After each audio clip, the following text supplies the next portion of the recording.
నమస్తే. బీఆర్కే భక్తి ఛానల్కి స్వాగతం. నేను పద్మ. ఈరోజు మనతో పాటు ఉన్నారు శ్రీచక్రపీఠం వ్యవస్థాపకులు, ప్రముఖ జ్యోతిష్య పండితులు డాక్టర్ ప్రదీప్ జోషి గారు. వారిని అడిగి మరిన్ని విషయాలు తెలుసుకునే ప్రయత్నం చేద్దాం. నమస్తే గురుగారు. శ్రీమాత్రే. గురుగారు, షష్టగ్రహ కూటమి వస్తుంది. దానివల్ల ఏమైనా ప్రభావాలు ఉంటాయా? అంటే ఏ రాశులకైనా దీని గురించి ఏమైనా ప్రభావాలు ఉండే అవకాశం ఉందా? వారు ఎలాంటి పరిహారాలు చేసుకుంటే మంచి ఫలితాలు ఉండే అవకాశం ఉందంటారు?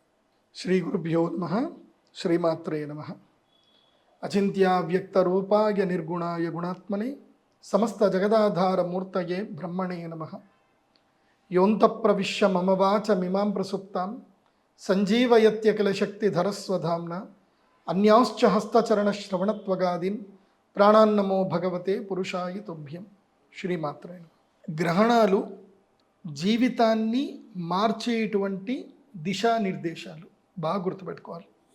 గ్రహణం వస్తే అనుష్ఠానమే చేసుకోవాలి. ప్రతి ఒక్క మానవుడికి గ్రహణం ఒక అద్భుతమైన వరం. చాలామంది తపస్సు చేయాలి అంటే, మనము పాత సినిమాలు కనుక చూసుకున్నారు, రామాయణం మహాభారతం అంటే చూసుకుంటే బ్రహ్మదేవుడి గురించి తపస్సు చేస్తూ బ్రహ్మ ప్రత్యక్షమైనట్టు ఇట్లా మనం చూస్తూ ఉంటాం. మనము అన్ని రోజులు తపస్సు చేయాల్సిన అవసరం లేదు. కలికాలం ఇది. కలికాలం అంటే కష్టకాలం.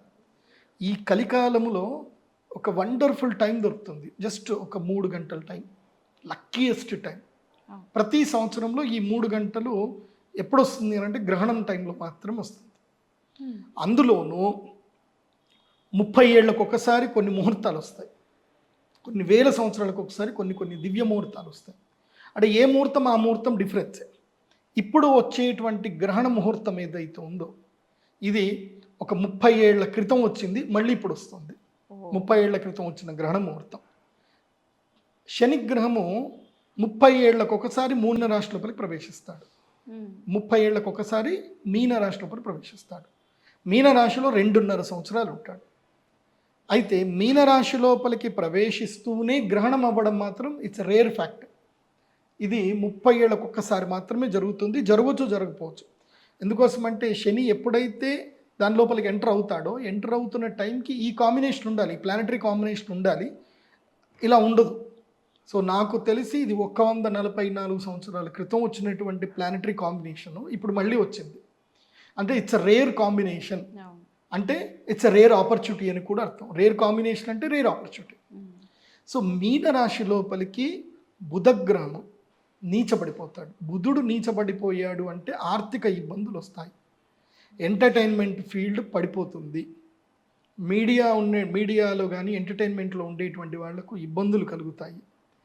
అదే సమయంలో గ్రహణం జరుగుతుంది అనుకుంటే ప్రముఖమైనటువంటి సినీ వాళ్ళు కానీ లేదంటే రచయితలు కానివ్వండి, ఒక ప్రముఖమైన వ్యక్తి మరణిస్తారు.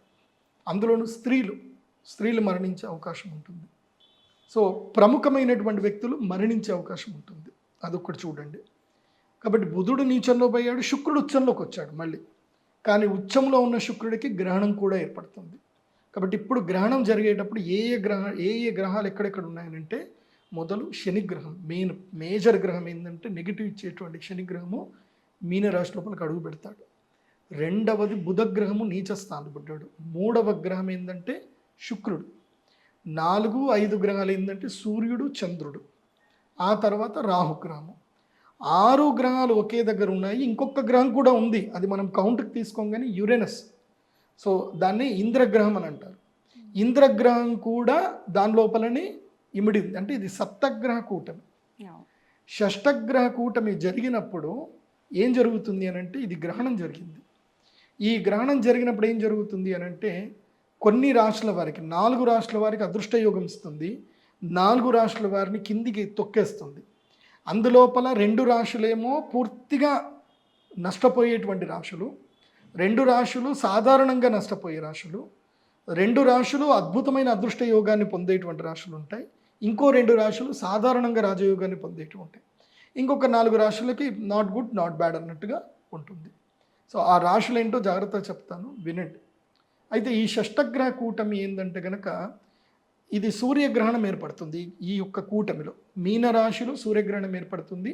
అది ఉత్తర భాద్రపద నక్షత్రం యొక్క 4వ పాదము, రేవతి నక్షత్రం 1వ పాదం యొక్క సంధిలో ఈ గ్రహణం ఏర్పడుతుంది. ఈ గ్రహణము మన భారతదేశంలో కనబడదు, మనకి సూతకము అలాంటి మహిళలు ఏమీ ఉండవు. సో భారతీయులు ఎవరు కంగారు పడాల్సిన అవసరం లేదు ఈ గ్రహణం గురించి. కానీ నేను ఇందాక చెప్పాను, మళ్ళీ చంద్రగ్రహణం అప్పుడు చెప్పాను, ఇది కూడా చెప్తున్నాను, గ్రహణము అదృష్టప్రద సమయము అని చెప్పాను, మీకు ఇందాకే చెప్పాను. గ్రహణ సమయములో దైవ అనుష్ఠానం చేసుకోవాలి, దైవారాధన చేయాలి.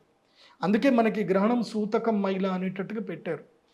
గ్రహణము సూతకం మైల కాదు, గ్రహణం అదృష్ట సమయం. అది ఆ సమయంలో పట్టు స్నానం చేసుకొని మన యొక్క నెగిటివ్స్ అన్నీ పక్కన పెట్టేసుకొని కూర్చొని ఒక 3 గంటల సేపు ధ్యానం చేసుకోవాలి. ధ్యానం చేసుకొని ఒక మంత్ర జపము, గురువు ఉపదేశపూర్వకంగా ఒక మంత్రం జపం చేసుకొని ధ్యానం చేసుకొని గ్రహణం అయిపోయిన తర్వాత విడుపు స్నానం చేసుకుంటే ఆ సమయంలో నీకు దేవతాశక్తి అనేది నిన్ను ఆవహిస్తుంది. ప్రతి ఒక్క మనిషికి గ్రహణం సమయంలో దేవతాశక్తి ఆవహిస్తుంది.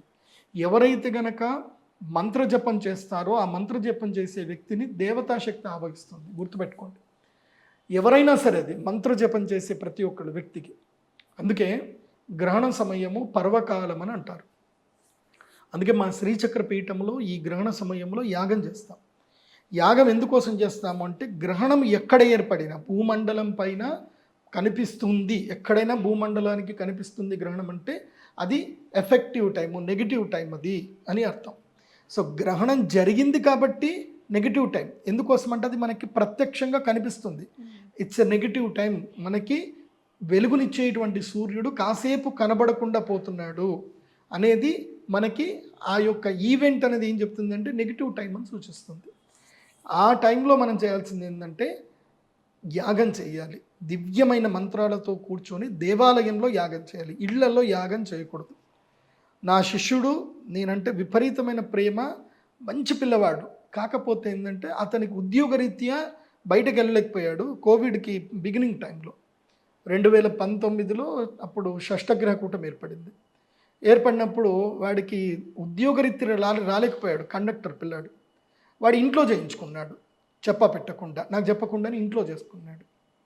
దానివల్ల చాలా పెద్ద నెగిటివ్ జరిగింది. ఈ లాస్ ఇస్ సన్, యాక్సిడెంట్లో పిల్లాడిని కోల్పోయాడు. గ్రహణం సమయంలో ఇంట్లో ఎలాంటి అనుష్ఠానాలు చేయకూడదు, ఇంటి బయట చేసుకోవాలి, ఇంట్లో గుర్తుపెట్టుకోండి. దేవాలయంలో కానీ, పుణ్యక్షేత్రంలో కానీ, తీర్థక్షేత్రంలో కానీ, నదీ క్షేత్రంలో కానీ జాగ్రత్తగా ఉంటూ అనుష్ఠానం చేసుకోవాలి. ఎందుకోసం అంటే మనం రాక్షసులకి విరుద్ధంగా చేస్తున్నాం, అది రాక్షసులకి విరుద్ధంగా చేస్తున్నాం. సో వాళ్ళు కూడా మనల్ని పగబడతారు కదా, రాక్షసులు కూడా. దేవతలకి అనుకూలంగా రాక్షసులకు విరుద్ధంగా చేస్తాం మనం.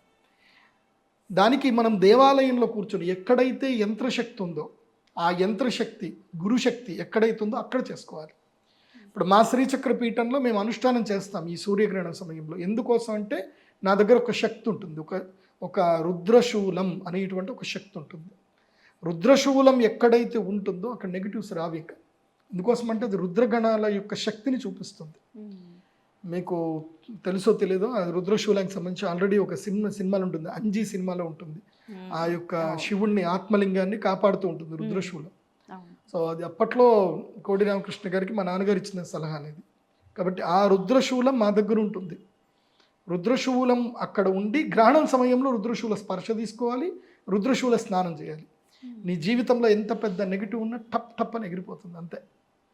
ఒక ఎండుగడ్డి ఇది ఉందనుకోండి, ఒక 1,00,000 క్వింటాల ఎండుగడ్డి ఉంది, ఒక అగ్గిపుల్లతోటి దాన్ని మొత్తం కాల్చేయచ్చు. అట్లా గ్రహణం సమయంలో నీకు ఎంత నెగిటివిటీ ఉండని, గోదావరి నదిలో స్నానం చేసేటప్పుడు రుద్రశూలం ఇస్తాను, ఇక్కడ పెట్టుకొని మునుగు, అయిపోయి నెగిటివ్స్ అన్నీ కాలిపోతాయి. ఒక అగ్గిపుల్ల పెట్టి వెలిగించినట్టు నీ నెగిటివిటీ కాలిపోతూనే ఉంటుంది, ఇంకేం ప్రాబ్లమ్స్ ఉండవు. కాబట్టి గ్రహణం సమయంలో తప్పకుండా యాగం చేయించుకోండి. మీ జీవితంలో మార్పు వస్తుంది, నేను ఇస్తున్న గ్యారంటీ, మార్పు వస్తుంది. గ్రహణం సమయంలో మేము ఒక మాల ఇస్తాం, దివ్యమాల ఇస్తాం, ఇలాంటిది కృష్ణ స్ఫటిక మాల ఒకటి ఇస్తాం. దీని యొక్క శక్తి ఏమిటంటే, దీన్ని ఫస్ట్ తీసుకోగానే ఏం చేయాలంటే దీన్ని ఇట్లా రబ్ చేయాలి, ఒకదానికి గట్టిగా రబ్ చేయాలి. రబ్ చేసి స్మెల్ చూడాలి. బొగ్గు కాలిన వాసన వస్తుంది, మనకి నిప్పు కణికలు కాలినప్పుడు ఒక స్మెల్ వస్తుంది, కైండ్ ఆఫ్ ఆ స్మెల్ వస్తుంది దీంట్లో నుంచి. సో ఇది మెడలో వేసుకొని మన నిత్య కర్మను మనం చేసుకుంటూ ఉండాలి. పడుకునేటప్పుడు కావాలంటే తీసి పక్కన పెట్టవచ్చు. ముఖ్యంగా స్త్రీలు మెన్స్ట్రువల్ టైంలో తీయాలి అని అంటారు, తీయకూడదు, ఉంచుకోవాలి. ఆ టైంలోనే స్త్రీలకు నెగిటివ్ పట్టుకుంటుంది. అందుకే యాక్చువల్లీ స్త్రీలకు ఏంటంటే మెన్స్ట్రువల్ టైంలో వాళ్ళకి మూడ్ ఫ్లక్చువేషన్స్ వస్తాయని అందరూ అంటారు.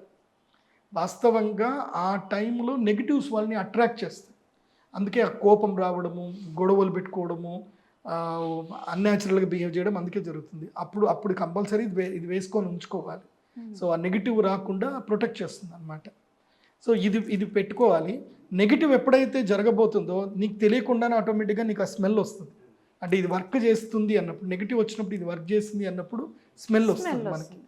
సో మనకు తెలిసిపోతుంది, ఓ ఏదో నెగిటివ్ జరగబోతుంది, మనం కొంచెం జాగ్రత్తగా ఉండాలని తెలిసిపోతుంది. సో ఈ కృష్ణ స్ఫటికమాలకు ఆ శక్తి ఉంటుంది. ఇది మేము గ్రహణం రోజు అందరికీ ప్రసాదంగా ఇస్తున్నాం. ఎవరైతే రాలేకపోతారో వాళ్ళకి ఆన్లైన్ ద్వారా కూడా పంపిస్తున్నాం. వాళ్ళ గోత్రం నక్షత్రం చదివి అభిషేకము చేయించి అమ్మవారికి అభిషేకం చేసిన నీళ్ళలో ముంచి వాళ్ళకి మేము కొరియర్ ద్వారా కూడా పంపిస్తున్నాం. ఇంకోటి లాకెట్ ఉంటుంది, రాహుకేతు లాకెట్ ఉంటుంది. అది కూడా మేము కొరియర్ ద్వారా ఇస్తున్నాం, లేదంటే డైరెక్ట్ వచ్చిన వాళ్ళకి ఇస్తున్నాం. ఎందుకోసమంటే గ్రహణం యొక్క ప్రభావము రాహుకేతుల ప్రభావం. జీవితంలో నేను జ్యోతిషాస్త్ర పండితుడిగా, నేను పిహెచ్డి చేసిన వ్యక్తిగా చెప్తున్నాను, జీవితంలో రాహుకేతులు చేసినంత నష్టం ఏ గ్రహాలు చేయవు. రాహుదశ నడుస్తున్నా, కేతు దశ నడుస్తున్నా వాళ్ళకి అంత నష్టం ఇంకా ఏ గ్రహాలు చేయవు. అయితే విషయం ఏంటంటే ప్రతి ఒక్క మనిషి జీవితంలో రాహుదశ పక్కా వస్తుంది, కేతు దశ పక్కా వస్తుంది. కానీ రాహుదశ వచ్చినటువంటి వాళ్లకు కేతు దశ రాదు, కేతు దశ వచ్చిన వాళ్ళకి రాహుదశ రాదు. ఏదో ఒకటి మాత్రం పక్కా వస్తుంది.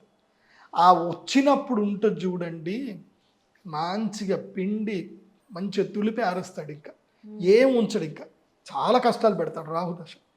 అందులోపల ఏ నక్షత్ర జాతకులకు ఎవరికి ఈ రాహుదశ పక్కా వస్తుంది జీవితంలో, చాలా ఇంపార్టెంట్ టైంలో ఎవరికి వస్తుంది తెలుసా? కృత్తిక, రోహిణి, మృగశిర అండ్ ఆరుద్ర నక్షత్రం. వీళ్ళకి జన్మతానే స్టార్ట్ అవుతుంది. ఆరుద్ర నక్షత్రం వాళ్ళకి పుట్టినప్పుడే. కృత్తిక, రోహిణి, మృగశిర వాళ్ళకి ఏంటంటే జీవితంలో ఇంకా రైట్ టైంలో ఎదుగుతాం అనే టైంకి వచ్చి పట్టుకుంటుంది ఈ 4 నక్షత్రాలు. తర్వాత ఇంకో 4 నక్షత్రాలు ఉంటుంది. ఇది రాహు మహాదశ. ఓకే, తర్వాత ఏంటి? ఉత్తర పల్గుని, హస్త నక్షత్రం, చిత్తా నక్షత్రం, స్వాతి నక్షత్రం. ఈ 4 నక్షత్రాలకు కూడా రాహుదశనే పీడిస్తుంది. ఈ 4టికి రాహుదశ. ఇంకా ఒక 4 నక్షత్రాలు ఉంటాయి. అవేంటి? ఉత్తరాషాఢ, శ్రవణం, ధనిష్ట, శతభిషం. ఈ మొత్తం ఈ 12 నక్షత్రాల వాళ్ళకి ఏంటంటే రాహుదశ జీవితంలో చాలా కీలకమైంది. రాహుదశని వీళ్ళందరినీ కింద పడేస్తుంది. ఎప్పుడు ఒకసారి కాదు, వీళ్ళకి 18 ఏళ్ళు రాహుదశ ఉంటుంది. ఈ 12 నక్షత్రాల జాతకులకి 18 ఏళ్ళు రాహుదశ ఉంటుంది. కృత్తికా నక్షత్రం వాళ్ళకేమో ఎర్లీగా వస్తుంది, హస్తా నక్షత్రం వాళ్ళకేమో టీనేజ్లో 20 ఏళ్ల తర్వాత వస్తుంది, మృగశిర నక్షత్రం వాళ్ళకేమో 40 ఏళ్ల 35 ఏళ్ల తర్వాత వస్తుంది. కానీ ఇందాక చెప్పాను కదా, అంటే ఈ మృగశిర అంటే ఈ 3 నక్షత్రాలు అనుకోవాలి. మృగశిర అంటే మృగశిర, చిత్త, ధనిష్ట. శ్రవణం అని అంటే రోహిణి, శ్రవణం, హస్త. ఈ 3 వాళ్ళకి. ఇప్పుడు కృత్తిక, ఉత్తరాషాఢ, ఉత్తర ఫల్గుని ఈ 3 నక్షత్ర జాతకులకి ఏంటంటే రాహు మహాదశ ఎప్పుడు వస్తుందనంటే 45వ ఏట అట్లా వస్తుంది రాహు మహాదశ. అదే చంద్రమహాదశలో ఉన్నటువంటి వాళ్ళకు 25వ ఏట అట్లా వస్తుంది. కుజ మహాదశ ఉన్నటువంటి వాళ్ళకి ఏంటంటే ఇది చిత్త, ధనిష్ట, తర్వాత మృగశిర. ఈ నక్షత్ర జాతకులకి ఏంటంటే రాహు మహాదశ ఎర్లీ ఏజ్లోనే వచ్చేస్తుంది. సో పుట్టగానే 7 ఏళ్ల తర్వాత రాహుదశ స్టార్ట్ అయిపోతుంది, ఎర్లీగా వచ్చేస్తుంది. అదే స్వాతి, శతభిషం, తర్వాత ఆరుద్ర ఈ నక్షత్ర జాతకులకి ఏంటంటే పుట్టుకతోటే రాహుదశ వస్తుంది వీళ్ళకి. కాబట్టి వీళ్ళందరూ కూడా తప్పకుండా ఈ గ్రహణం సమయంలో యాగం చేయించుకొని, ఎందుకోసం అంటే రాహుగ్రస్త ఈ సూర్యగ్రహణం కదా, ఈ సమయంలో యాగాన్ని చేయించుకుంటే, మీకు రాహుదశ నడుస్తుంటే మాత్రం ఈ సమయంలో యాగం చేసుకోండి. ఈ 12 నక్షత్ర జాతకులు తప్పకుండా చేసుకోవాలి. ఇంకా 12 నక్షత్రాలు ఉంటాయి. ఆ 12 నక్షత్రాలకి ఏంటంటే పుట్టుక వాళ్ళకి జీవితంలో తప్పకుండా కేతు మహాదశ వస్తుంది. కానీ రాహుదశ ప్లేస్లో వాళ్ళకి శని దశ కూడా వస్తుంది. వాళ్ళకి తర్వాత చెప్తాను. దానిలో కేతు దశ వచ్చేటువంటి వాళ్ళకి ఎవరికి ఏంటంటే ముఖ్యంగా మఘ నక్షత్ర జాతకులు. ఈ మఘ నక్షత్ర జాతకులకు పుట్టుకతోటి కేతు మహాదశ స్టార్ట్ అవుతుంది. పుట్టుకతోటి. భరణి నక్షత్ర జాతకులకు కేతు మహాదశ రాదు. వాళ్ళకి భరణి, పూర్వా ఫల్గుని, పూర్వాషాఢ నక్షత్ర జాతకులకు వాళ్ళకి ఎప్పుడో ఒకసారి, అంటే జీవితంలో 50 ఏళ్ల తర్వాత రాహుదశ వస్తుంది. వీళ్ళకి కేతు మహాదశ రాదు. అందుకే శుక్ర మహాదశలో పుట్టినటువంటి వాళ్ళు యోగ జాతకులు అంటారు. భరణి నక్షత్రంలో పుట్టిన వాళ్ళు ధరణి నేల్తారు అని ఊరికే చెప్పరు. భరణి, పూర్వాషాఢ, పూర్వ ఫల్గుని ఈ నక్షత్ర జాతకులకు కేతు మహాదశ రానే రాదు. రాహు మహాదశ ఏ 50 ఏళ్ళకు వస్తుంది. కానీ వీళ్ళకి కీలకంగా జీవితంలో శని తినేస్తాడు వీళ్ళని. కాబట్టి వీళ్ళు తప్పకుండా శనికి సంబంధించిన రెమెడీస్ మేము ఎప్పుడైనా చేస్తే అప్పుడు రావాలి. సో భరణి, పూర్వ ఫల్గుని, పూర్వాషాఢ తీసేద్దాం. భరణి తర్వాత కృత్తిక, రోహిణి, మృగశిర, ఆరుద్ర, తర్వాత ఇప్పుడు పునర్వసు నక్షత్రం. పునర్వసు, పుష్యమి, ఆశ్లేష. పునర్వసు, పుష్యమి, ఆశ్లేష, మఘ ఈ 4 నక్షత్రాలు. పునర్వసు నక్షత్రంలో పుట్టినటువంటి వాళ్లకు జీవితంలో కేతు మహాదశ వస్తుంది. రాహు మహాదశ జీవితంలో రానే రాదు, ఎప్పుడో చివరికి వస్తుంది వాళ్ళకి. కాబట్టి పునర్వసు నక్షత్రంలో పుట్టినటువంటి వాళ్ళు అదృష్టయోగ జాతకులు. కాకపోతే వాళ్ళని శని దశ తినేస్తాడు. వాళ్ళకు కూడా శనికి రెమెడీ చేసుకోవాలి. తర్వాత పుష్యమి నక్షత్ర జాతకులకు పుట్టుకతోటి శని దశ వస్తుంది కాబట్టి పుష్యమి, ఉత్తరా భాద్రపద, అదేవిధంగా ఉత్తరా భాద్రపద నక్షత్రం ఈ నక్షత్ర జాతకులకు ఏంటంటే తినేస్తాడు, శని తినేస్తాడు, వాళ్ళ పుట్టుకతోటి తినేస్తాడు. కాబట్టి నేను చెప్పేది ఏంటంటే ఈ 5 నక్షత్ర జాతకులు జీవితంలో తప్పకుండా ఈ యొక్క సూర్యగ్రహణం వచ్చినప్పుడు, ఈ షష్టగ్రహ కూటమి వచ్చినప్పుడు 15 నక్షత్రాలు చెప్తాను. వీళ్ళు కన్ఫామ్గా యాగం చేయించుకుంటే వీళ్ళకి మేలు జరుగుతుంది. 15 నక్షత్రాలు అదేమిటంటే కనుక పుష్యమి, మఘ, తర్వాత ఉత్తరా ఫల్గుని, హస్త, చిత్త, స్వాతి ఇవి. తర్వాత విశాఖ, అనురాధ, మూల, ఉత్తరాషాఢ, శ్రవణం, ధనిష్ట, శతభిషం ఈ నక్షత్ర జాతకులు. ఆ తర్వాత వచ్చేసి అశ్విని నక్షత్ర జాతకులు చాలా ఇంపార్టెంట్. పూర్వభాద్రపద, నెక్స్ట్ వచ్చేసి ధనిష్ట, ఎస్. తర్వాత శ్రవణ, ధనిష్ట అయిపోయింది, శతభిషం అయిపోయింది.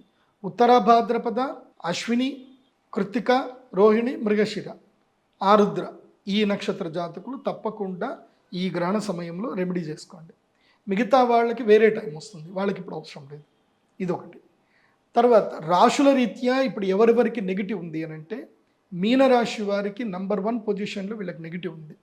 తర్వాత మేషరాశి వారికి కూడా నెగిటివ్ ఉంది. మేషరాశి వాళ్ళకి ఇందులోపల మీనరాశి వారికి ఏళ్ళనాటి శని ఉంటుంది కాబట్టి అప్పుల బాధలు అవుతాయి, మోసపోతారు, ధన నష్టం జరుగుతుంది. మేషరాశి వారికి దూర ప్రయాణాలు జరుగుతాయి, విపరీతమైన ఖర్చులు పెరుగుతాయి, అనవసరమైన మదము మాత్సర్యం పెరుగుతుంది, కోప తీవ్రత పెరుగుతుంది, కోపముతో మంచిది కూడా చెడగొట్టుకుంటారు, వచ్చేదాన్ని కూడా చెడగొట్టుకుంటారు. ఎవరు? మేషరాశి. అదేవిధంగా ఇంకో 2 రాశులకు బాగలేదు, అది సింహరాశి వారికి. సింహరాశి వారికి ఇది అష్టమ స్థానంలో జరుగుతుంది కాబట్టి వీళ్ళకి ఇది నెగిటివ్లో ఉంది. కాబట్టి కింద పడ్డమో, దెబ్బలు తాకించుకోవడమో, బాత్రూంలో కాలు జారిపడ్డమో, ఇట్లా ఏదో ఒకటి రకంగా దెబ్బలు అయితే తాకుతాయి. సో అది తక్కువగా అయ్యేటట్టు ఉండాలంటే శివుడి ఆరాధన చేస్తే మంచిది. తర్వాత ధనుసు రాశి వారికి ఏంటంటే గృహత్యాగం చేయడము, ధనుసు రాశి వారికి అప్పులు ఎక్కువ అవ్వడము, అమ్మగారి ఆరోగ్యం బాగాలేకపోవడము, స్నేహితులతో విరోధం ఏర్పడము, తర్వాత వాహనం గండాలు ఎక్కువగా ఉండము, తర్వాత ఇల్లు రుణం తీసుకోవడము, ఇంటిని తాకట్టు పెట్టడం, బంగారు తాకట్టు పెట్టడము, లేదా వస్తువులు కోల్పోవడం, ఇలాంటివన్నీ జరుగుతాయి. కాబట్టి ఈ 4 రాష్ట్రాల వారికి నెగిటివ్ ఉంది. మీన, మేష, సింహ, ధనుసు రాశి వాళ్ళకి నెగిటివ్. సో ఈ గ్రహణం వల్ల, ఈ షష్టగ్రహ కూటంలో జరిగే సూర్యగ్రహణం వల్ల లాభం కలిగే రాశి, నంబర్ 1 లాభం కలిగే రాశి ఏంటంటే వృషభ రాశి. వృషభ రాశి వారికి లక్ పండబోతుంది, ఇంకా సూపర్గా ఉండబోతుంది వృషభ రాశి. ఆ తర్వాత మిథున్ రాశి వారికి కూడా లైట్గా పాజిటివ్నెస్ ఉంది. మే 25 వరకు వాళ్ళకి లైట్గా పాజిటివ్నెస్ ఉంది. ఎవరు? మిథున రాశి వాళ్ళకి. మే 25 అయిపోయిందంటే మిథున రాశి వారికి పూర్తిగా డౌన్ఫాల్ అయిపోతుంది. ఈ లోపల మే 25 లోపల ఏమైనా సెటిల్మెంట్ చేసుకునేది ఉంటే చేసుకోవాలి మిథున రాశి వారు. తర్వాత కలిసి వచ్చేటువంటి రాశి ఏమిటంటే కనుక తులారాశి. తులారాశి వాళ్ళకి అదృష్ట యోగం ఉంది. ఈ టైంలో తులారాశి వాళ్ళకి 6వ స్థానంలో గ్రహణం జరుగుతుంది కాబట్టి శత్రుబాధ విముక్తి జరుగుతుంది, వాళ్ళకి చాలా బాగుంది. తర్వాత మకర రాశి వాళ్ళకి గ్రహణం వల్ల ఏంటంటే అదృష్ట యోగం ఉంది. సో టాప్ 2 పొజిషన్లో అదృష్ట యోగం ఉన్న రాశులు ఎవరు అంటే ఇద్దరు, వృషభ రాశి, మకర రాశి వాళ్ళకి అదృష్ట యోగం ఉంది. మిథున రాశి, తులారాశి వాళ్ళకి సాధారణంగా ఉంది. సో ఇంకా కన్యా రాశి, కర్కాటక రాశి, తర్వాత కుంభరాశి, తర్వాత వృశ్చిక రాశి వీళ్ళకి not good, not bad. So ఈ గ్రహణం సమయంలో ఏ రాశి వాళ్ళు తప్పకుండా వచ్చి శ్రీచక్ర పీఠంలో యాగం చేయించుకోవాలి అని అంటే మీనరాశి, మేషరాశి వీళ్ళు మస్ట్ అండ్ షుడ్ రావాలి.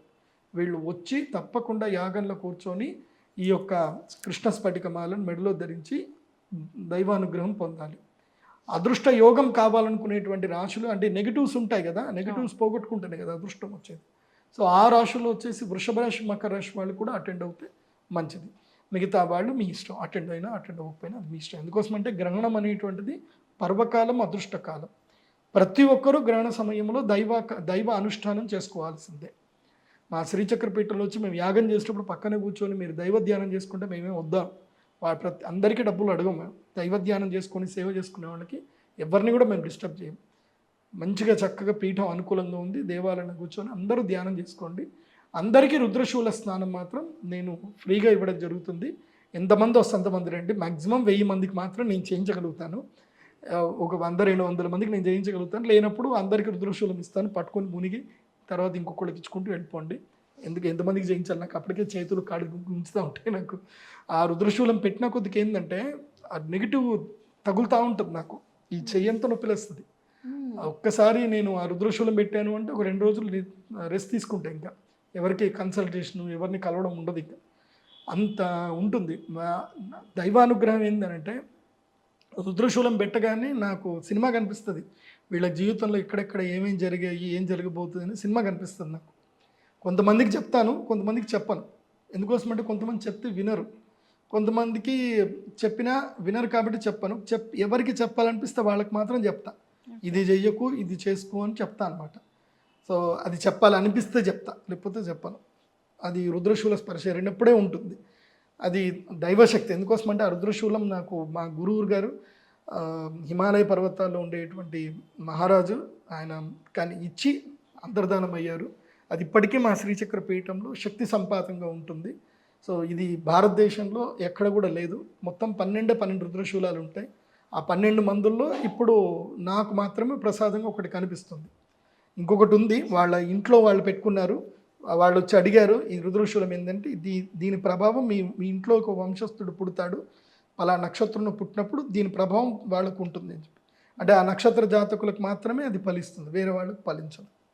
కాబట్టి నా జాతకంలో నాకు ఆ యోగాలు ఉన్నాయి కాబట్టి, పంచమహాపురుష యోగాలు నా జాతకంలో ఉన్నాయి కాబట్టి అది ప్రతిఫలిస్తుంది. కాబట్టి అందుకే మీ అందరికీ చెప్పేది ఏంటంటే ఇది వండర్ఫుల్ ఎక్సలెంట్ టైం. అది కాకుండా ఈసారి మనకి సాటర్డే వస్తుంది, నెక్స్ట్ డే మనకి ఉగాది. సాటర్డే ఇప్పుడు హాలిడే కూడా ఉంది. ఎందుకోసం అంటే ఉగాది ఉంటుంది కాబట్టి, హాలిడే ఉంటుంది కాబట్టి ఎవరూ మిస్ చేసుకోకుండా అందరూ కూడా రండి. కాకపోతే ఓన్ వెహికల్లోనే రండి. ఎందుకోసమంటే ఈ యొక్క మా శ్రీచక్ర పీఠంలో ఈ గ్రహణం పూజ ఎట్లా ఉంటుందంటే మార్నింగ్ 11 o'clock నుంచి అందరి యొక్క నేను అక్కడ వింటాను. ఎవరైనా ప్రాబ్లమ్స్ ఏమైనా ఉంటే మార్నింగ్ 11 o'clock నుంచి వింటూ ఉంటాను. 1:30, 2 o'clock వరకు బుకింగ్స్ అన్నీ అయిపోతాయి. 2కి యాగం, 2 గంటలకు మధ్యాహ్నం 2 గంటలకి, ఇది మార్చి 29వ తారీఖు మధ్యాహ్నం 2 గంటలకు యాగం స్టార్ట్ అవుతుంది. 5:30 వరకు యాగం అయిపోతుంది. 5:30కి అక్కడి నుంచి అందరం కూడా బాసర్కి ట్రావెల్ చేయడం ఉంటుంది. 5:30 నుంచి 6:30 వరకు గంగా నదిలో, గోదావరి నదిలో స్నానం చేయడం ఉంటుంది. రుద్రశూల స్పర్శ స్నానం ఉంటుంది. అక్కడ స్నానం అయిన తర్వాత తిరిగి దేవస్థానానికి వచ్చేసి ప్రసాదం తీసుకొని భోజనం చేసి వెళ్ళిపోవాలి. ఇది గ్రహణానికి సంబంధించిన పద్ధతి. ఎవరైనా రాలేకపోతున్నారు, ముఖ్యంగా ఇది మెక్సికోలో గ్రహణం కనిపిస్తుంది, కెనడాలో ఈ గ్రహణం కనిపిస్తుంది. సో అక్కడ బ్యాంగిల్ కంకణగ్రాస సూర్యగ్రహణం, ఇది సంపూర్ణ సూర్యగ్రహణం కాదు, కాకపోతే బ్యాంగిల్ షేప్లో కనిపిస్తుంది. సో ఆ సూర్యగ్రహణంకి సంబంధించి అక్కడ ఎవరైనా ఎన్ఆర్ఐస్, అమెరికాలో కూడా కనిపిస్తుంది. సో ఎన్ఆర్ఐస్ ఎవరైనా ఉంటే కనుక మీరు ఆన్లైన్లోనే నా pradeepjoshi.com వెబ్సైట్లోనే మీరు ఆర్డర్ చేసుకోండి.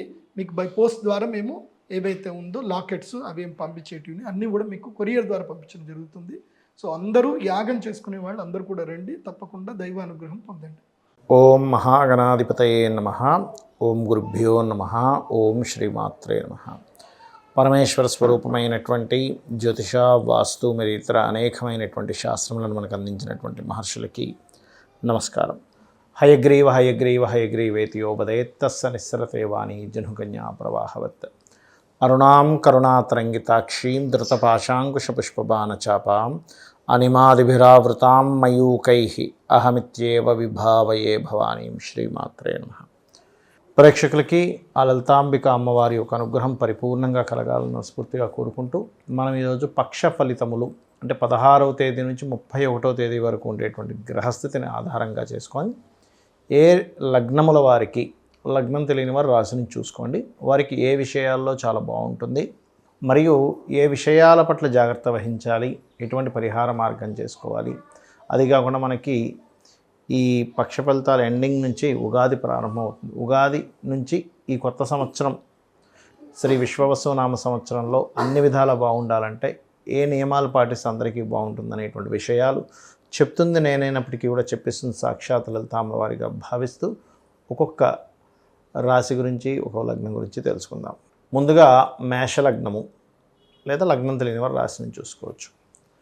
ప్రస్తుతం మీ లగ్నం నుంచి 12వ స్థానంలో చూసుకున్నట్లయితే రవి, శుక్రుడు, బుధుడు, రాహువు కలిసి ఉన్నారు. అందులో బుధ శుక్రులు ఇద్దరు కూడా వక్రించున్నారు. శని 11లోని, అదేవిధంగా మీకు ఉండేటువంటి గ్రహస్థితిలో 3లో కేతువు, 2లో గురువు, 3లో కుజుడు, 2లో గురువు, 6వ స్థానంలో కేతు సంచరిస్తున్నాడు. దీని మూలంగా 2 గ్రహాలు ఎప్పుడైతే 12వ స్థానంలో ఉండి వక్రించి, అదేవిధంగా రవి రాహువులు ఎప్పుడైతే 12వ స్థానంలో ఉన్నారో ఈ యొక్క విషయంలో కొంచెం పర్టికులర్గా విదేశాలకు వెళ్ళాలని మీ సంతానం కోసం చేసే ప్రయత్నాలు మాత్రం ఖచ్చితంగా ఫలిస్తాయి, అందులో ఎటువంటి సందేహం లేదు. కాకపోతే కాస్త ఎప్పుడైతే 2 శుభగ్రహాలు రవి నుంచి పక్కకు వెళ్తున్నాయో ప్రెగ్నెన్సీ లేడీస్ కొంచెం గర్భం దాల్చినటువంటి స్త్రీలు కొంచెం జాగ్రత్తగా ఉండాలి. రవి రాహు కాంబినేషన్ అటువంటిది. అలాగే మరొక విషయం ఏంటంటే ఇక్కడ ఈ యొక్క ఎండింగ్ కల్లా షష్టగ్రహ కూటమి కూడా ఏర్పడుతుంది. కాబట్టి కాస్త మీకు 6 గ్రహాలు 29వ తేదీకి కలిసి ఉంటాయి. కాబట్టి మరలా 30వ తేదీ నుంచి మనకి ఎలాగో ఉగాది వస్తుంది. కాస్త ఇన్వెస్ట్మెంట్స్ చేయడము ఇట్లాంటివి కాస్త ఎక్కువగా ఉంటుంటాయి ఈ పక్షంలో. సహజంగానే 4 గ్రహాలు కలిసిన అందులో 2 గ్రహాలు వక్రించున్నాయి. అయితే ఇక్కడ 2వ స్థానంలో ఉండేటువంటి గురువు మాత్రం మీకు ధన సంబంధించినటువంటి విషయంలో చాలా పాజిటివ్గా ఉంది. ధైర్య సాహసాలకి, పరాక్రమానికి కుజుడి యొక్క పవర్ చాలా బాగుంది మీకు.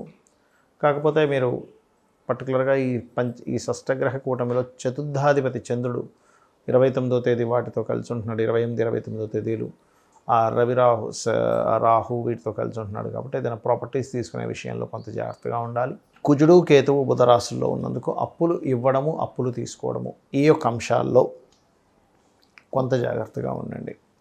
అలాగే మరొక విషయం ఏంటంటే ఇక్కడ కొత్త ఉద్యోగాల కోసం చేసేటువంటి ప్రయత్నం, విదేశాలకు వెళ్ళి అక్కడ ఉద్యోగం కోసం చేసే ప్రయత్నం కానివ్వండి, విదేశీ కంపెనీలకి ఇక్కడి నుంచే మీరు చేసేటువంటి విదేశీ ఉద్యోగ యోగాల గురించి చేసే ప్రయత్నం కానివ్వండి, ఈ షష్టగ్రహ కూటమిలోకి దశమాధిపతి శని ఎంటర్ అవ్వడం వల్ల మీకు చాలా మట్టుకు ఆ యొక్క విషయంలో పాజిటివ్గా ఉంటుంది. అదేవిధంగా కేవలం ఉద్యోగం ఒకటే కాదు, వ్యాపారం కోసం చేసే ప్రయత్నాలు కూడా ఈ యొక్క బుధ శుక్రులు ఇద్దరు కూడా వక్రించినందుకు మీకు ఆ ప్రయత్నం అనేటువంటిది సఫలీకృతం అవుతుంది.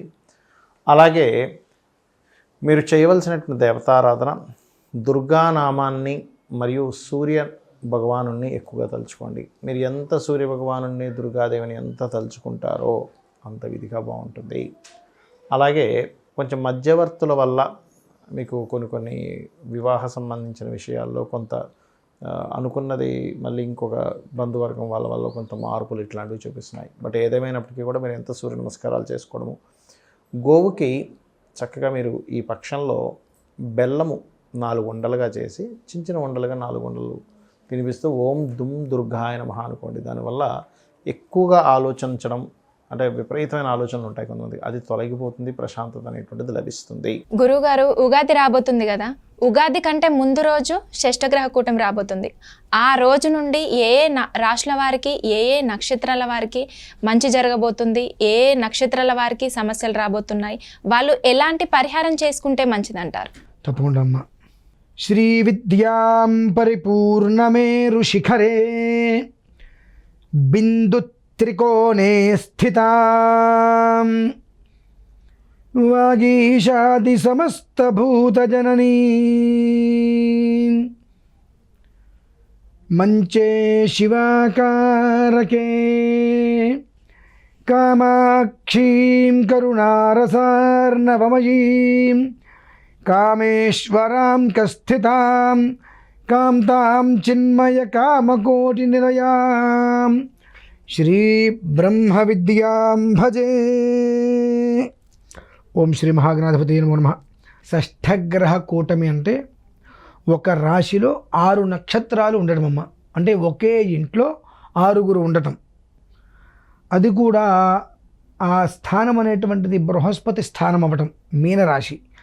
ఆ బృహస్పతి స్థానంలో రాహువు, శుక్రుడు, చంద్రుడు, రవి, బుధుడు, శని ఈ 6 కూడా ఒకే స్థానంలో నిలిచి ఉండటాన్ని షష్టగ్రహ కూటమి అని అంటారు. అయితే దీనివల్ల ప్రమాదాలు ఏమిటండి అంటే యుగాది, అంటే అందరూ ఉగాది అంటూ ఉంటారు కదమ్మా, దాని పేరు యుగాది. ఆ యుగాదికి రవి రాజవుతున్నాడు, సేనాధిపతి రాజవుతున్నాడు. ఒక నవనాయకులు అంటే 9 గ్రహాలు.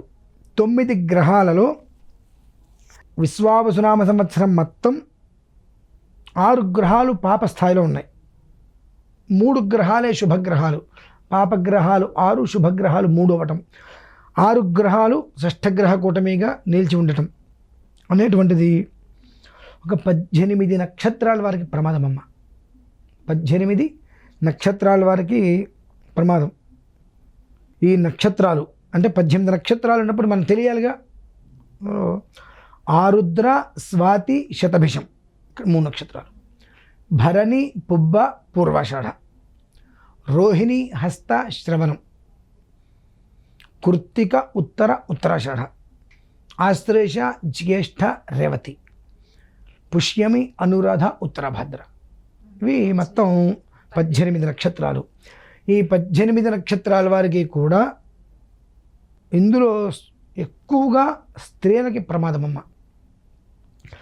ఈ 18 నక్షత్రాల్లో జన్మించేటువంటి పురుషుల కన్నా స్త్రీలకి కాస్త ఒక మోస్తరు ప్రమాదం అనేటువంటిది ఎక్కువగా ఉంది.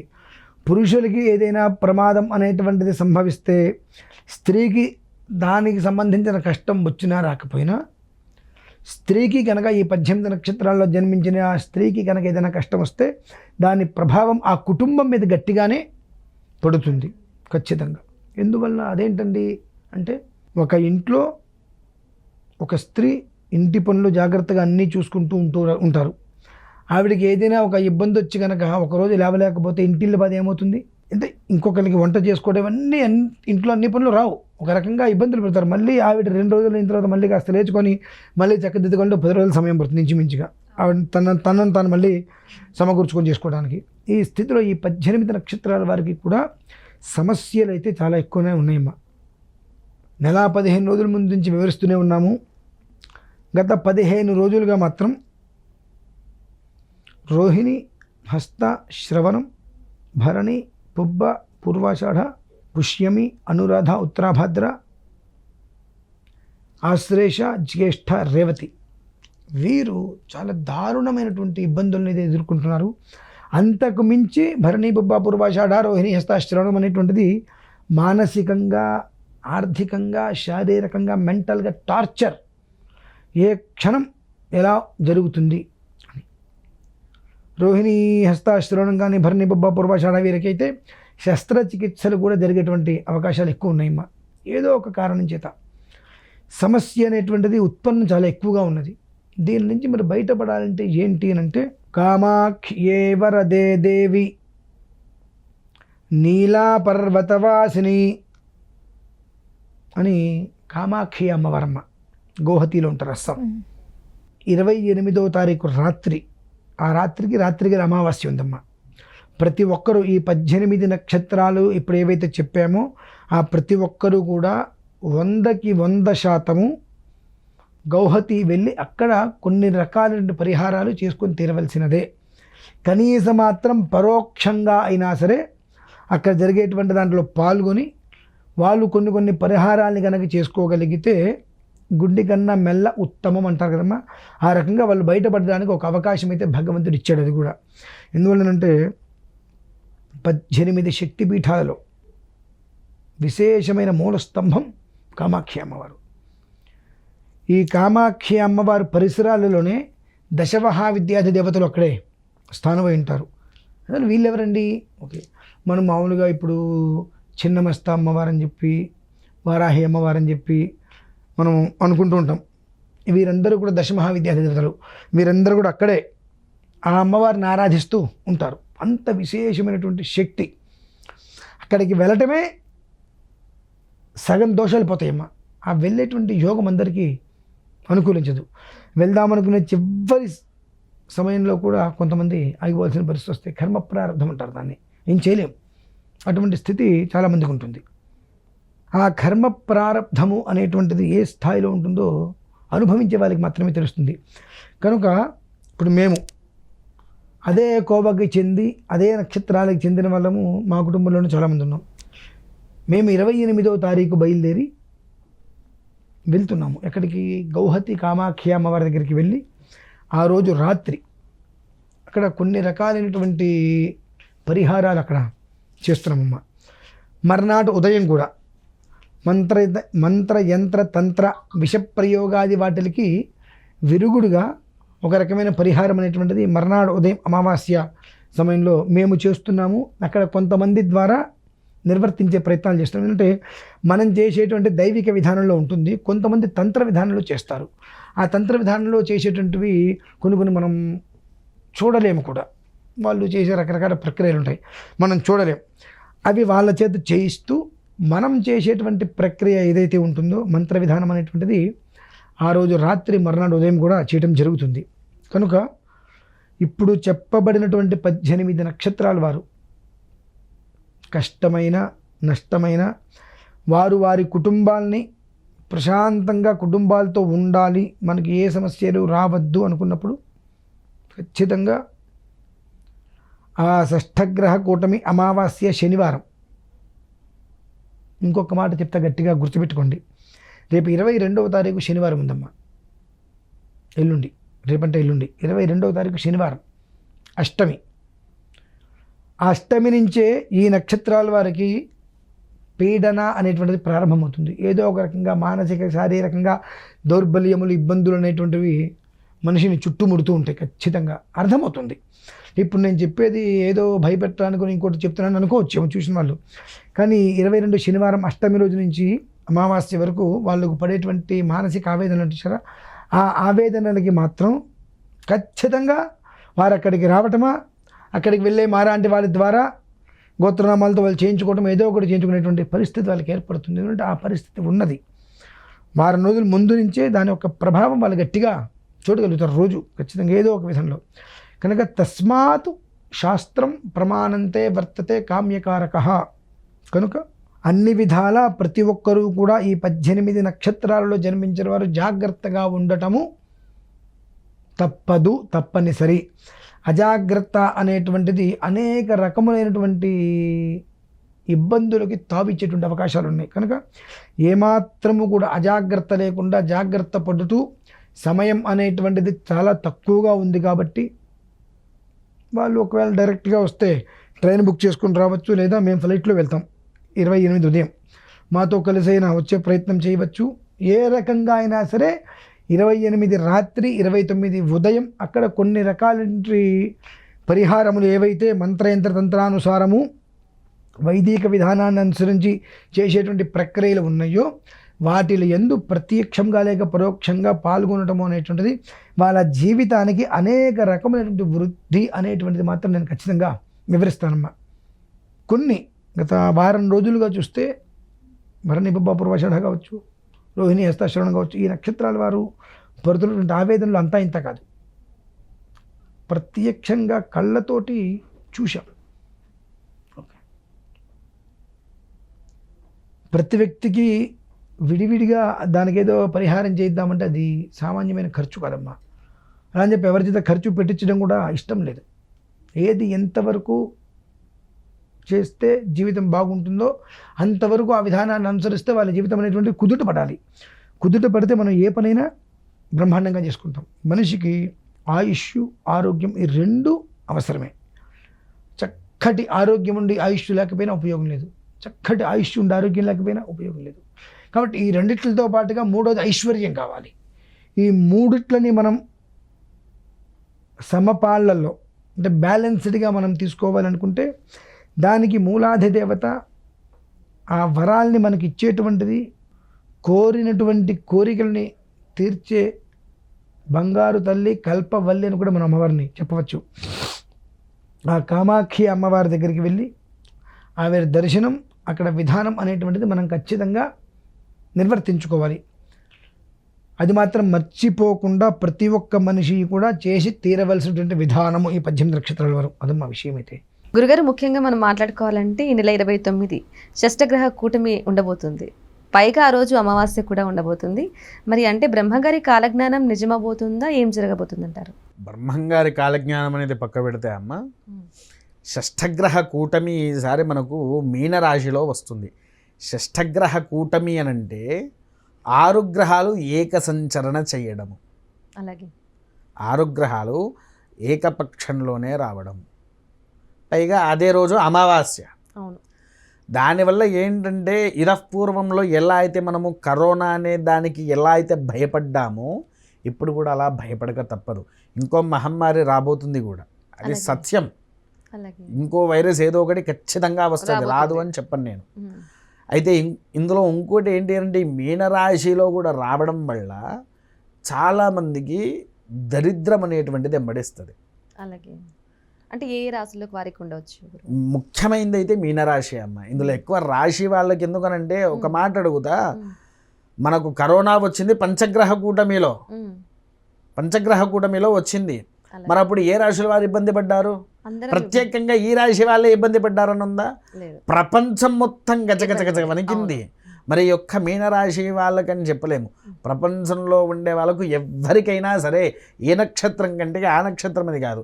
కాకపోతే వచ్చే సంవత్సరంలో కొన్ని రాశుల వారు ఇబ్బంది పడతారు. కానీ ఈ యొక్క మహమ్మారి వల్ల ఎంతమంది ఇబ్బంది పడతారనేది అందరి మీద ప్రభావం చూపిస్తుంది, ఖచ్చితంగా చూపిస్తుంది. ఎందుకనంటే ఈ షష్టగ్రహ కూటమి అనేటువంటి మొదటి వారం రోజుల వరకు ఏదన్నా ఇబ్బంది ప్రారంభమయ్యే అవకాశం ఉంది. తర్వాత నుంచి 8 నెలల వరకు చూపిస్తుంది. 8 నెలల వరకు.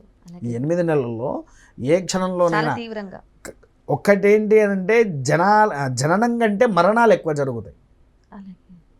జననం కంటే మరణాలు ఎక్కువగా సంభవిస్తాయి ఈ సంవత్సరం.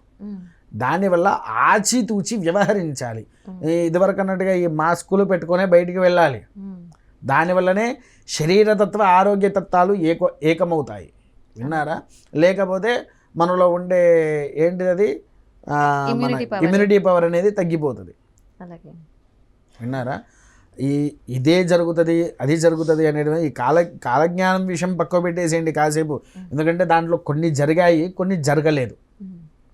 అన్నిట్లలో ఒకటే ఉంటుందని. కాకపోతే ఏంటి అని అంటే ధర్మ సూచన మాత్రము మీనరాశిలో వస్తుంది. కాబట్టి ఖచ్చితంగా భారతదేశమే కాదు ప్రపంచం కూడా ఏదో సమస్యను ఎదుర్కోబోతుంది.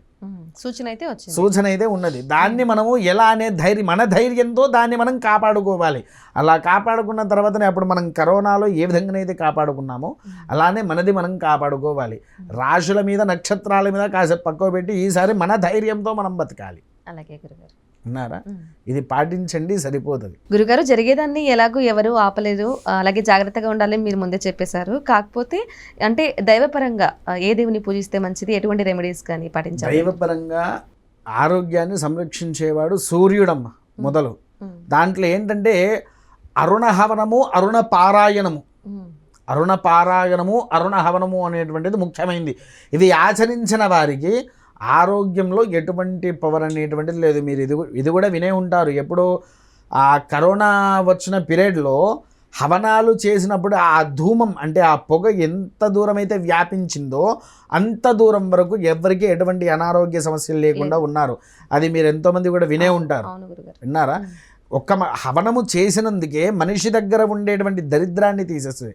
ఎందుకనంటే దాంట్లో మనం వాడే ద్రవ్యాలు ఇప్ప పువ్వు, హవనం పొడి, పచ్చకర్పూరము, మోదిగ సమితలు, ఆజ్యము, పేళాలు, ఇటు ద్రవ్యాలతో మనం వేసినప్పుడు చుట్టుపక్కల ఒక 10 కిలోమీటర్ల వరకు కూడా దాని శక్తి ప్రభావం అనేది ఉంటుంది. ఒకటి. రెండవది, పరమేశ్వరుడికి మృత్యుంజయ అభిషేకము, మృత్యుంజయ హవనము. ఎవ్వరమైనా సరే మనకు కావాల్సింది మృత్యు నుంచి బయటపడడానికి జయించాలి. ఆ మృత్యుంజయ మంత్రాన్ని ఆచరించిన, దాని యొక్క సంబంధించినటువంటి అభిషేకాలు ఆచరించిన, దానికి సంబంధించినటువంటి హోమం ఆచరించినా కూడా వారికి విధేయిత ఫలితాలు చూపిస్తారు. రెండోది సుదర్శనాయాగము. సుదర్శనాయాగం దేనికోసం? సంహరణ. వచ్చే వైరస్ల దగ్గర నుంచి శత్రువులతో సహా అంటే మన భారతదేశానికి బట్టే శత్రువులను ఎవరున్నా కూడా భారతదేశం వాళ్ళందరూ కలిసి ఏకపక్షంలో కూర్చొని సుదర్శనాయాగం చేస్తే మనకు వచ్చే వైరస్ అనే కాకుండా శత్రువులను కూడా అడ్డుకునేంత గొప్ప శక్తి ఉంటుంది. అదొకటి. తర్వాత ఈ సుదర్శనాయాగంలో సుదర్శనాయాగం ప్లస్ మహాసౌర అరుణయాగాన్ని తీసుకోవాలి. సుదర్శన యాగంలో మహాసౌర అరుణయాగాన్ని కూడా తీసుకునేది మొదలు చెప్పాం కదా, అరుణ హవనము అని. ఆ అరుణంలో మహాసౌరమును, అరుణం అంటే సూర్య భగవాని యొక్క మహామంత్రములు, ఆ మంత్రాలను కూడా తీసుకొని వాటితో పాటు హవనం చేసినటువంటి ఎడల ఆరోగ్య సమస్యలు, శత్రుబాధలతో సహా నివారణ అవుతాయి. ఇట్టి యొక్క కార్యక్రమాలలో చేసుకోవలసింది మొదలు వీళ్ళు ముగ్గురు. తర్వాత అమ్మవారి సత్స్వరూపాలు చండీదేవికి మనం ప్రతినిత్యంగా హవనం ఆచరించిన, పైగా అదే రోజు అమావాస్య అవుతుంది. అమావాస్య రోజు అపూర్వ శక్తిగా ఉండేది ఇద్దరే, శివుడు అమ్మవారే. మిగిలిన ఏ దేవుడికి అంత శక్తి లేదు. అదే రోజు కనుక వీళ్ళు అమావాస్య రోజు కాబట్టి రాత్రిపూట ఎప్పుడైనా సంవత్సరానికి ఒక్కసారి చేస్తారమ్మా. ఏది శ్రీశైలంలో కానివ్వండి, త్రయంబకంలో కానివ్వండి, అఘోర రుద్ర పాశుపత మహాయాగమని సంవత్సరానికి ఒక్కసారే చేస్తారు. అది అదే రోజు అమావాస్య షష్ఠగ్రహ కూటమి నుంచి అందరినీ బయట పడేయడానికి కూడా అదే రోజు అర్ధరాత్రి పూటనే చేయాలి. మళ్ళీ ఇది పగలు చేసేది కూడా కాదు. అర్ధరాత్రి 12 గంటల తర్వాత అఘోర రుద్ర పాశుపత మహాయాగాన్ని ఎవరైతే ఆచరిస్తారో, అఘోర పాశుపత మహాయాగంలో ఎవరైతే పాల్గొంటారో, శివాజ్ఞలేంది చీమైనా గుట్టదు.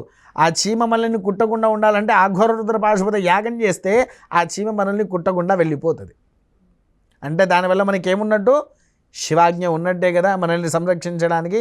ఇట్టి ఈ కార్యక్రమాలన్నీ యథావిధిగా ఆచరించుకోండి. ఈ అమావాస్య రోజు అఘోర రుద్ర పాశుపత మహాయాగాన్ని ఉదయం పూట స్వామివారికి భస్మముతో మృత్యుంజయ అభిషేకము చేయించి సాయంత్రం పూట అఘోర రుద్ర పాశుపత మహాయాగాన్ని ఆచరించినటువంటి ఎడల మీ దగ్గరికి ఎటువంటి మరణ దోషాలు అనేటువంటివి రావు. ఈ షష్ఠగ్రహ కూటమి నుంచి ఎంతోమందిని బయట పడేసిన వారు కూడా అవుతారు. స్వస్తి. చాలా సంతోషం గురుగారు, ధన్యవాదాలు. మహాదేవ.